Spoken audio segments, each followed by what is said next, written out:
Hi friends, welcome to JSPMRS channel. இன்றைக்கி நம்மளோட சேனலில் ஒரு டேஸ்டியான ஹெல்த்தியான கிராமத்து ஸ்டைலில் வெங்காயம் தக்காளி வதக்கி அரைச்ச ஒரு குருமா தான் செய்ய போகிறோம்.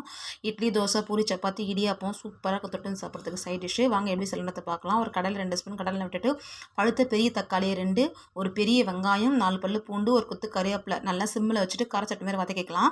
வதக்குனதில் பாதி தட்டில் எடுத்து ஆற வச்சுட்டு மீதி இருக்கிற பாதி வெங்காயம் தக்காளத்தில் நம்ம வேக வைக்காத தோல் எடுத்து பொடியை கட் பண்ண ஒரு 2 பெரிய உருளைக்கிழங்கு பொடியாக கட் பண்ணி போட்டுக்கோங்க. 2 ஸ்பூன் கோபுரம் குழம்பு மிளகாத்தூள் போட்டுட்டு உப்பு போட்டுட்டு முழுகிற அளவுக்கு தண்ணி ஊற்றி தட்டு போட்டு நல்லா கொதிக்க வச்சிடலாம். குழம்பு நல்லா கொதிக்கிட்டோம், உருளைக்கிழங்கு நல்லா வேகட்டும். 10லேருந்து 15 நிமிஷம் ஆகும். அதுக்குள்ளே ஒரு மசாலா அரைச்சி எடுத்து வந்துடலாம். வெங்காயம் தக்காளி வதக்கிறதுனால தேங்காய் அளவு கம்மி பண்ணிடணும். 3 பத்து தேங்காய், கசகசா, 4 முந்திரி பருப்பு, ஒரு பெரிய பச்சை மிளகாய், இஞ்சி, ஒரு பிரிஞ்சி இலை, பட்டை, லவங்காய், ஏலக்காய்லாம் போட்டு நல்லா அரைச்சி எடுத்து வந்துட்டு தேங்காய் அரைச்சதுக்கப்புறமா வதக்கி வச்சுருக்க வெங்காயம் தக்காளி நம்ம மிக்ஸ் பண்ணி நல்லா அரைச்சி எடுத்துக்கலாம். உருளைக்கிழங்கு வெந்திருக்கான்னு பார்த்து செக் பண்ணிவிட்டு நம்ம இந்த மசாலா அதில் ஊற்றிடலாம். நம்ம இதை ஊற்றும் போது இந்த ஸ்டேஜில் பச்சை பட்டாணி போட்டிங்கன்னா இன்னும் நல்லா டேஸ்ட் அதிகமாக இருக்கும்.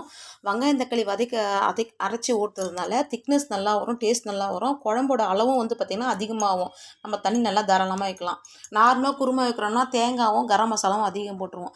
இந்த மாதிரி ட்ரை பண்ணி பாருங்கள் ஒரு முறை. நீங்கள் இதே மாதிரி தான் அடிக்கடிக்கு செய்வீங்க, டேஸ்ட்டாக இருக்கும். நிறைய நேரம் கொதிக்க வைக்கக்கூடாது. 2 கொதி வந்ததும் கொத்தமல்லி தூவி நம்ம சாப்பிடலாம். தேங்க்யூ.